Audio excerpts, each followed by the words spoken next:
Hello everyone, it's Monday. We all survived the wild Texas snow and cold. It was pretty fun, I'll tell you. We were pretty well prepared. But this is Motivation Monday. I don't feel that motivated today. We're still kind of reeling from last week, trying to get my thoughts together. But I didn't comb my hair too good today. Yeah, I always say something about my hair. Anyway, this little motivation, I say motivation back here. This is my desk. It's always a mess. I think in cars. I live my daydreams in cars. I see my life in terms of cars. Well, you know what? There's a lot of people on this earth that don't agree with that. They would like to change all that for us car guys, but you know what? We got out the other day, well, we got out yesterday in the car, just went for a little short ride. You remember the old Sunday drives? I don't know if any of you people remember that. But went out for a little short Sunday drive for about 20-30 minutes, and I'll tell you what, it was therapeutic. We went back over here behind it. You know, we live in the country, but back over here behind us, about 10 miles, some very nice houses on a windy country road. And so I'm driving along, and I tell my wife, I said, you know, it feels real nice to be inside our own PPV, personal protection vehicle. I've always felt safe in my cars. My cars make me feel safe. People on the roads don't make me feel safe. That's why I'm trying to be aware of everything I do. I've put in, I'd say 1,000,005, 1,000,007 miles in 40 years, and there have been some very close calls, but I tried to stay awake as much as I can. But anyway, getting back to the PPV, I feel like that although there are people out there that want to get rid of fossil fuels, which I don't believe they're all fossil fuels. I think the earth regenerates itself with fossil fuels because, you know, when you think about how far oil is down in the ground, I mean, how could that stuff end up that far down in the earth? Well, anyway, I see a renaissance coming. Automotive renaissance, people. I mean, they already are driving their cars to get away from craziness.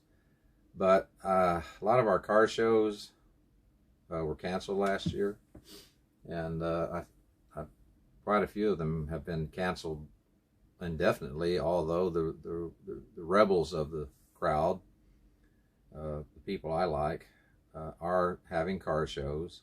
I know Good Guys is having theirs coming up in Dallas, or Fort Worth, the raceway up there.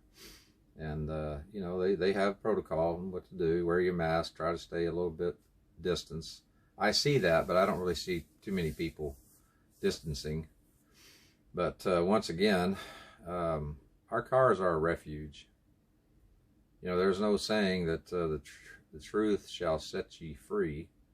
Well, I believe that cars will set you free.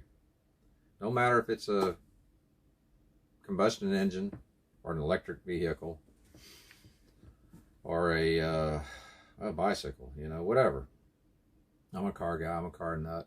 Let me turn this light off. I think that's probably a distraction for you guys there. I have the blinds open on the window here, so you can see my mug.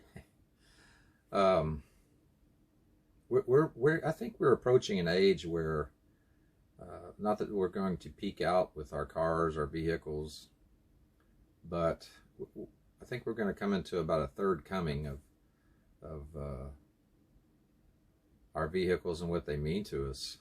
I mean, I don't know how many vehicles there are in the world. I think there's around 700 million, close to 1 billion. I know there's around 250 to 300 million here in the States, and 99% of those vehicles that are bought out of passion. Yes, they are a necessity for getting us from point A to point B, but for guys like me, we don't just go point A to point B, we go all the way through Z, because we do things with our cars. We're passionate about our cars. We don't like driving the same vehicle as everyone else. That's something I will cover in our Sunday car evangelizing coming this Sunday. How uniqueness creates value, not just monetarily, but within, in the heart, and among people. Like this little car right here is my 37 Chevy sedan delivery. It's not all that different. I mean, yeah, I can drive down the road and you won't see one, because they're fairly rare. I mean, they're out there. They're fairly, you know, I pretty much know where everyone is. Everyone is for sale.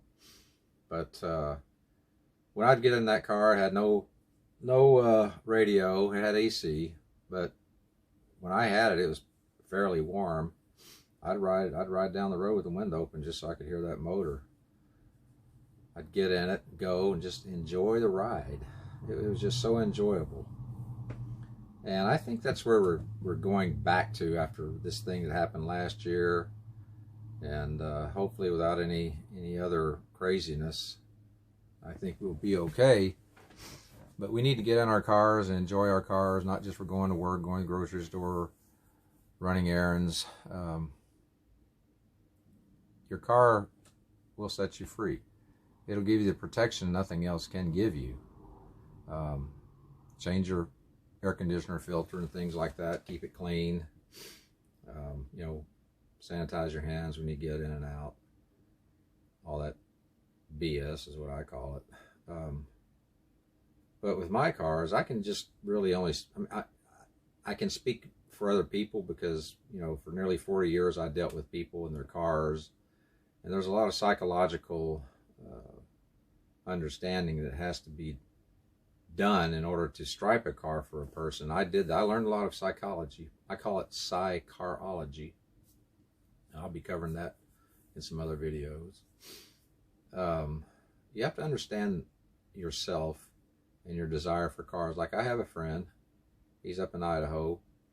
He's a little older than me, very, very big Ford hot rod guy. And hey, I like Ford Chevys, I don't care what it is. He's got a 32 Ford 5-window, 40 Ford sedan delivery, and I think he has a Roadster. And he's on those cars forever. Me, I go through cars. I don't know what it is. My surrogate pappy, Clyde, always told me, man, never get too emotionally attached to any one car, especially if you're buying and selling to make money.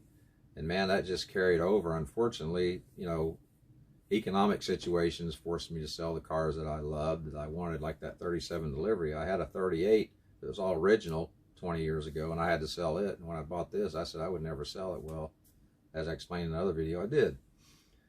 But that was a PPV for me. That was my personal protection vehicle, although back then, 10 years ago, we wouldn't having this craziness.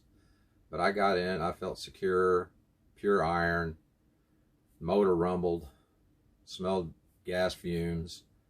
You know, despite the consensus about gas fumes and you know, things like that, it made me feel good and healthy. I'm still alive. So we need to look at our cars as a personal protection vehicle. And when you get in your car, show it love. Keep it clean. Don't tear it up. Don't rag it out. One other thing that kind of I find amusing, I have a list of car, these are prefixes to every word, like this word I'm going to use. Every one of us, I do know a certain percentage that don't, commit car-deltry. In other words, we fall in love with a car, we'll pay tens of thousands of dollars for it, or spend years restoring it, or building it, or customizing it. We'll get it done, we'll get it bought, we'll bring it home, we love it, we take pictures with it, we name it, we tell everybody about it, we put pictures online. It is our passion, it is our lover. It is our wife, it is our husband, it is our boyfriend, it is our girlfriend, but it's our car friend. That's our car friend. That's our car spouse, automotive spouse. And the thing is, we marry that car, we become one with it, we interact with it, we drive it, we fuel it up, we feed it, we change the oil, we take care of it. we watch out. We try not to hurt it. We try not to scratch it. We try not to dent it. I mean, I'm the same way. I mean, you know, my wife bought this 2016 Camry, and I'm looking at it, I'm going, oh my God, there's a little tiny scratch. She goes, where? And I was right here. She goes, I can't see it. I said, well, I can see it. Anyway, I'm not as bad as I used to be, but we all commit cardultery. We fall in love with this vehicle. 6 months or a year down the road, we're looking at another one. We're looking at another car to fall in love with, to like, to you know what with. I mean, figuratively.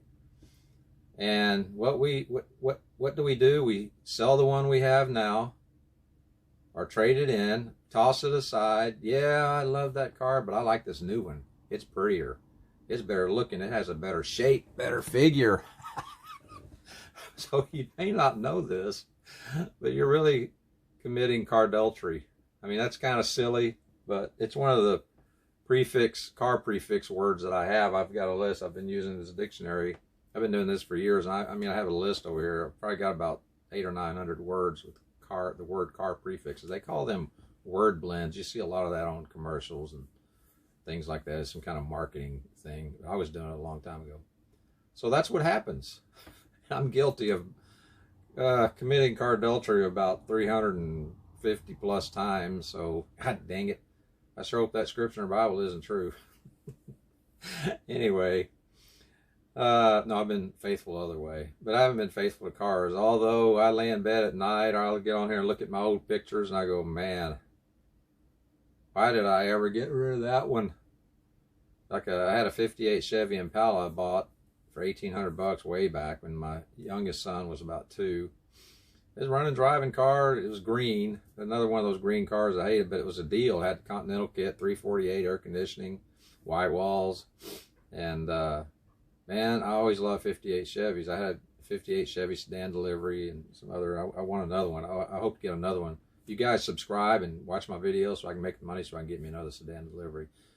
And what I'm going to do is I'm going to get it and put HCK, and then on the back I'm going to say, thanks to all my YouTube subscribers, my blog readers, people who bought my books. If it weren't for them, my warehouse full of cars wouldn't be possible. So yeah, so I need to get some more cars so I can commit cardultery. So anyway, I don't know, it's kind of silly. Well, that's my Motivation Monday for today, and I'm not sure if I motivated you, but I'll tell you what I'm going to do. I'm going to motivate you to go out there and commit that thing we all love to do, cardultery. Buy you another car, fix up the one you have, enjoy life, enjoy your car, and remember, that vehicle is your PPV. Alrighty, you guys have a good day.